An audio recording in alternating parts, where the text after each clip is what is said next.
En ce moment précis, tandis que tu regardes ceci, Dieu te parle spécifiquement de cette personne qui ne quitte pas ton esprit. Et ce qu'il te dit va bouleverser complètement la façon dont tu perçois ces signes qui se répètent sans cesse. Il te voit là, épuisé, non seulement par l'attente, mais par le doute. Tu as vu les signes, pas une fois, pas deux. Tant de fois que tu as perdu le compte. Leur nom qui surgit dans des endroits improbables. Des chansons qui décrivent exactement ce que vous partagez, passant au moment parfait. Des rêves si vivides que tu te réveilles désorienté. Des chiffres, des dates, des synchronicités qui te donnent la chair de poule. Et pourtant une voix en toi répète « Et si je voyais des choses qui n'existent pas? Et si j'inventais ces signes dans ma tête parce que je le veux tellement? Et si j'étais juste un amoureux de plus qui prend des coïncidences pour des messages divins? Dieu veut que tu entendes ceci aujourd'hui. Je ne confirme pas la même chose à répétition par hasard. Quand je te montre quelque chose une fois, 2 fois, 3 fois, 10 fois, 20 fois, c'est parce que c'est réel. Et j'ai besoin que tu arrêtes de douter de ce que j'ai déjà confirmé. Ne renonce pas à cette personne.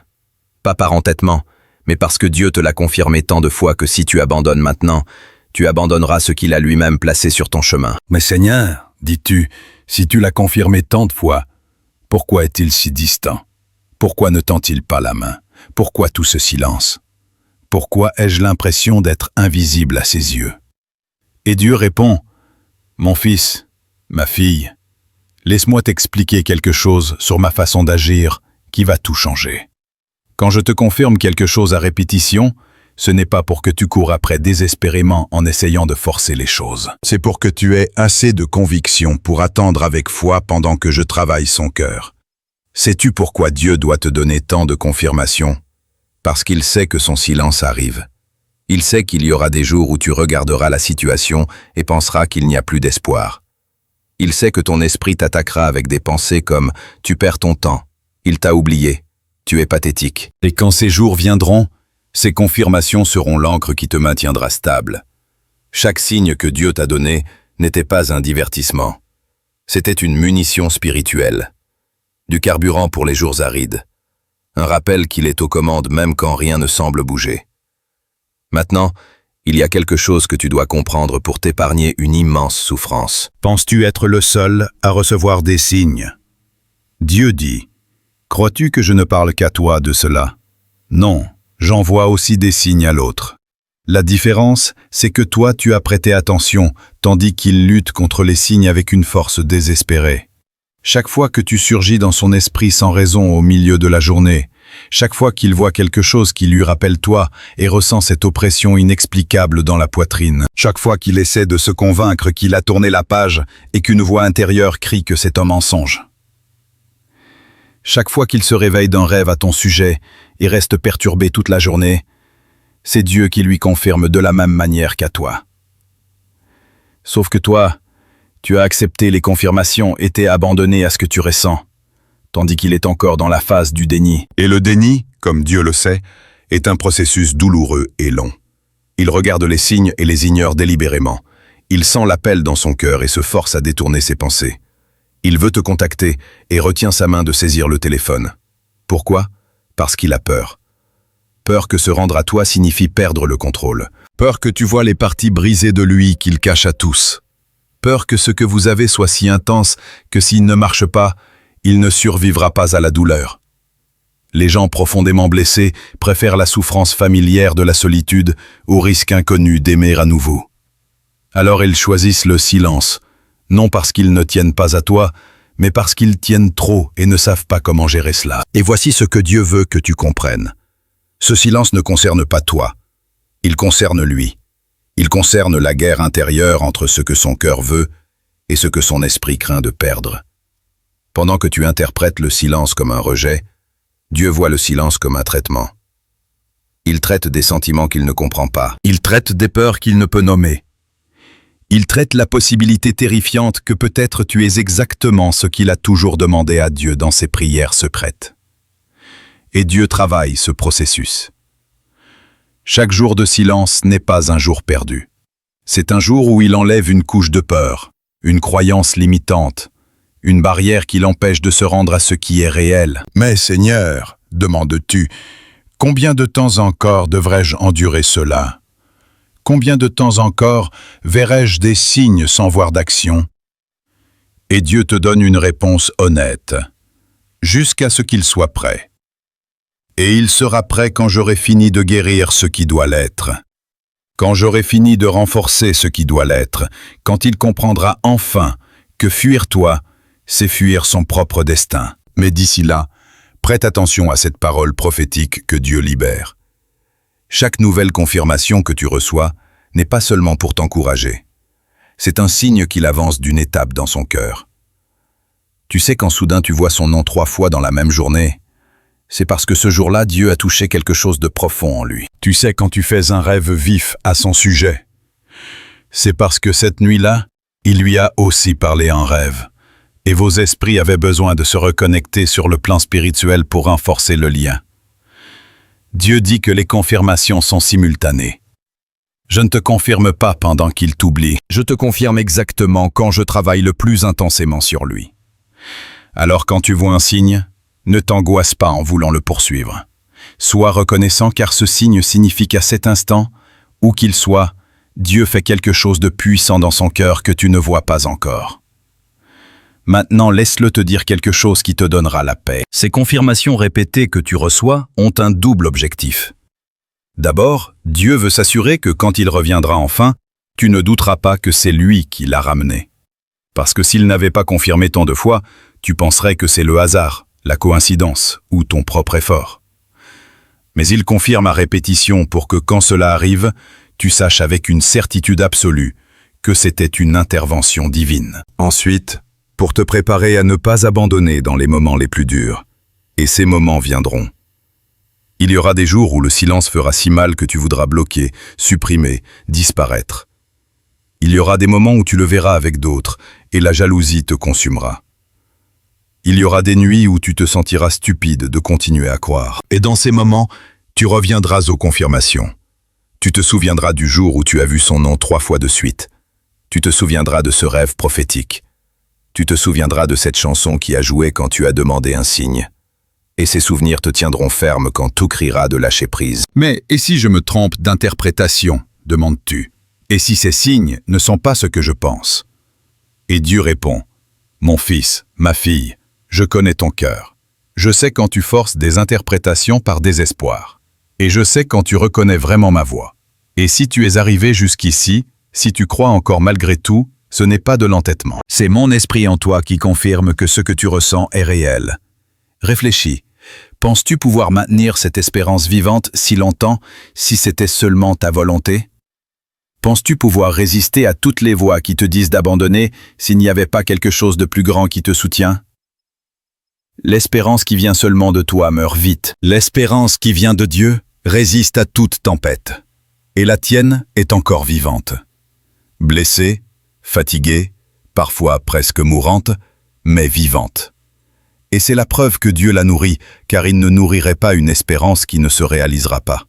Il n'est pas cruel. Maintenant, il y a quelque chose de très important que Dieu doit t'enseigner. Pendant que tu attends, pendant que les signes continuent et le silence aussi, ne mets pas ta vie en pause. Beaucoup commettent cette erreur. Ils voient les confirmations et arrêtent de vivre, de grandir, de se développer. Ils restent là, paralysés, à attendre que la personne apparaisse. Et sais-tu ce qui se passe quand la personne finit par arriver? Elle trouve quelqu'un de stagnant. Quelqu'un qui n'a pas évolué, qui a mis toute sa vie en pause. Dieu dit, ne fais pas cela. Les confirmations que je te donne ne sont pas pour que tu t'arrêtes. Elles sont pour que tu continues avec conviction. Continue de grandir. Continue de te développer.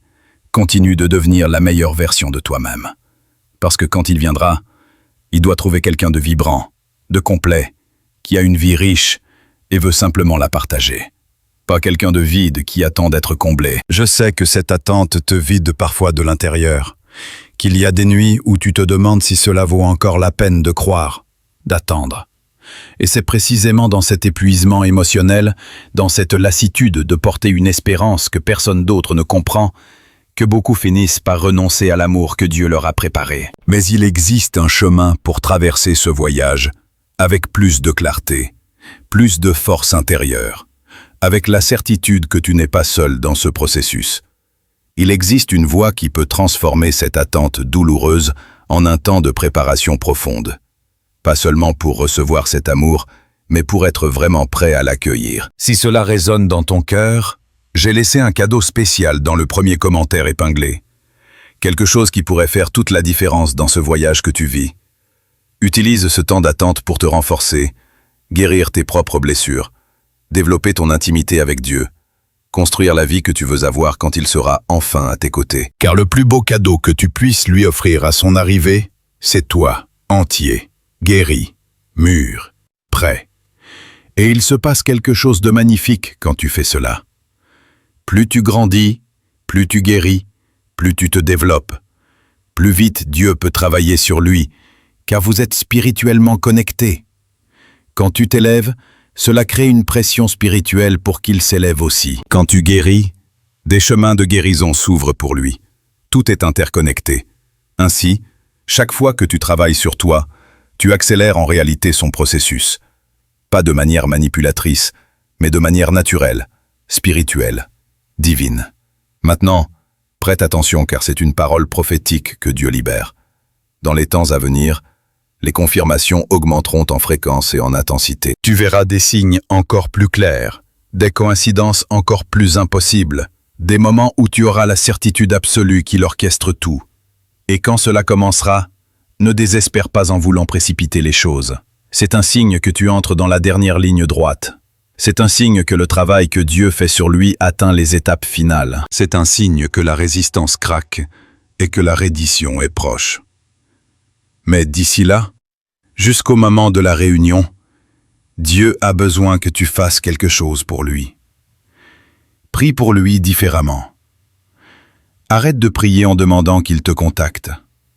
Dieu dit, arrête de prier en demandant qu'il t'aime. C'est une prière centrée sur toi, sur ce que tu veux, sur ce dont tu as besoin. Commence à prier centré sur lui. Seigneur, guéris son cœur. Enlève les peurs qui le paralysent. Brise les chaînes qui le retiennent. Montre-lui qui il est vraiment. Fais-lui expérimenter ton amour si profondément qu'il n'acceptera plus jamais moins. Libère-le pour aimer sans peur. Quand tu pries ainsi, quelque chose de puissant se produit. Tu cesses d'être quelqu'un de désespéré pour une relation. Tu deviens un intercesseur. Et les intercesseurs déplacent des montagnes.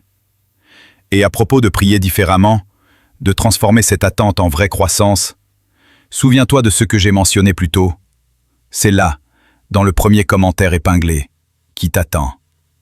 C'est ainsi que Dieu a opéré les plus grands miracles dans la Bible. À travers des gens qui priaient, non pour eux-mêmes, mais pour les autres.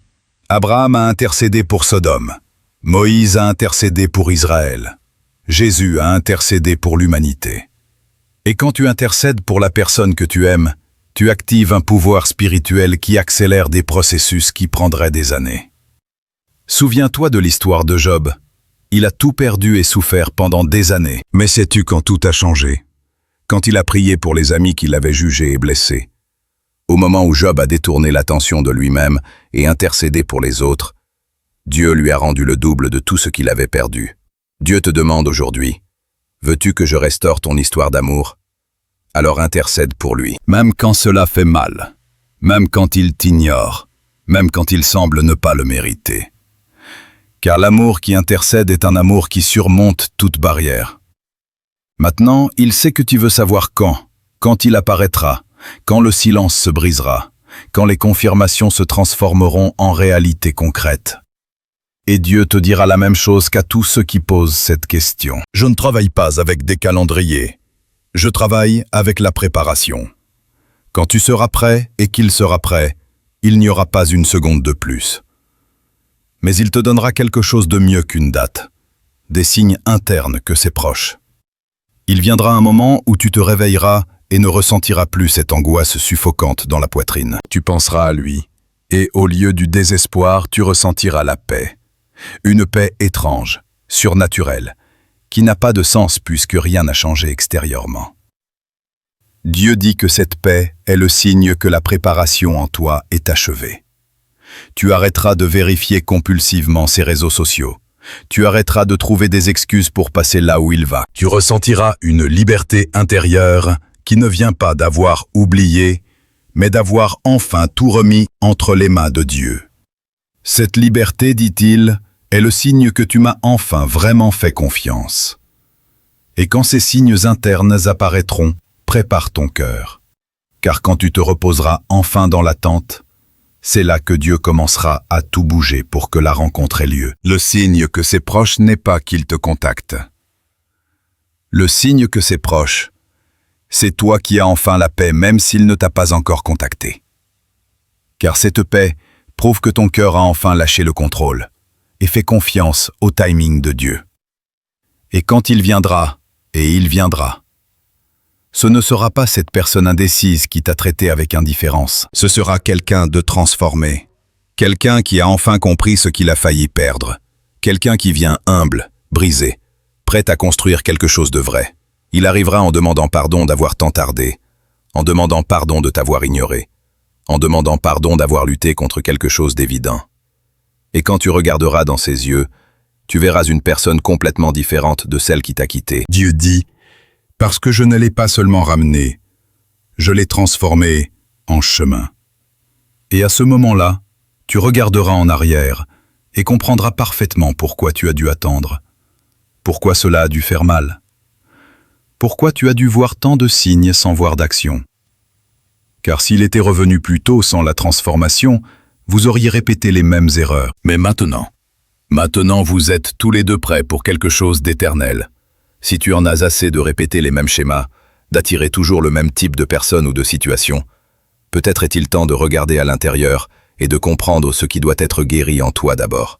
Le guide, comment attirer et reconnaître le véritable amour, a été créé précisément pour cela, pour t'aider à te préparer vraiment à cet amour que Dieu prépare. Il est dans le premier commentaire épinglé. Alors, aujourd'hui, maintenant, en cet instant, Dieu a besoin que tu fasses un choix. Choisis de faire confiance aux confirmations qu'il t'a déjà données, au lieu de douter à cause du silence que tu vis. Choisis de croire sa voix, au lieu de croire les apparences, car je te confirme, cette personne a répétition. Dieu dit de ne pas te tromper. Je confirme, pour te préparer, te fortifier, afin que quand tout autour de toi criera « abandonne », tu aies assez de conviction pour déclarer « non, mon Dieu l'a confirmé ». Et ce que mon Dieu confirme, il l'accomplit. C'est la foi que Dieu développe en toi. Pas la foi qui a besoin de preuves pour croire, mais la foi qui croit en ses confirmations même quand les preuves disent le contraire. Et quand tu maîtriseras ce genre de foi, tu ne recevras pas seulement cette personne de retour. Tu deviendras quelqu'un qui opère des miracles dans tous les domaines de la vie. Alors relève la tête, essuie ses larmes. Arrête de douter de ce que Dieu a déjà confirmé tant de fois et attends avec la confiance de quelqu'un qui sait qu'il n'attend pas seul. Dieu attend avec toi. Et quand il attend avec quelqu'un, le miracle est garanti. Il est le Dieu qui confirme, pour que tu ne doutes pas. Le Dieu qui répète, pour que tu n'oublies pas. Le Dieu qui insiste, car il sait que tu voudras abandonner. Et l'œuvre qu'il a commencée en confirmant, il la terminera en accomplissant. Note cela. Si ce contenu a fait une différence dans ton chemin, et si tu penses qu'il mérite d'atteindre plus de gens, tu peux soutenir cette chaîne de manière très simple. Clique simplement sur le bouton de remerciement sous cette vidéo et fais un don. Toute contribution, aussi petite soit-elle, aide à maintenir cet espace vivant. Et même si tu ne peux pas maintenant, ta présence ici est déjà un immense cadeau. Reconnaissant de t'avoir ici.